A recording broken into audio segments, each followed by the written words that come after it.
শক্তি তাদের হয় নাই। কি বলেন ঠিক না? সম্মানিত হাজিরিন, কাবাঘরকে ধ্বংস করার জন্য আবরাহা বাদশাহ তার লোকজন নিয়ে এসেছিল। ধ্বংসের আগেই তারা ধ্বংস হয়ে গেছে। কি বলেন ঠিক না? ঠিক বাংলাদেশকে যারা, বাংলাদেশের মানুষকে যারা ধ্বংস করতে চেয়েছিল, এর আগেই তাদের বিদায় হতে হয়েছে। কি বলেন ঠিক না?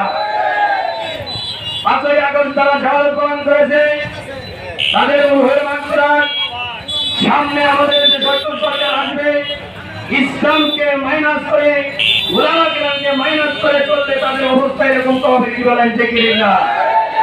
আল্লাহ তাআলা সকলকে সচেতন থেকে দেশের জন্য কাজ করে, ইসলামের জন্য কাজ করে, জীবন বাজি রেখে ইসলামকে উন্নত শিখরে পৌঁছানোর চেষ্টা করে, তদবির করে এগিয়ে যেতে হবে। কি বলেন ঠিক না?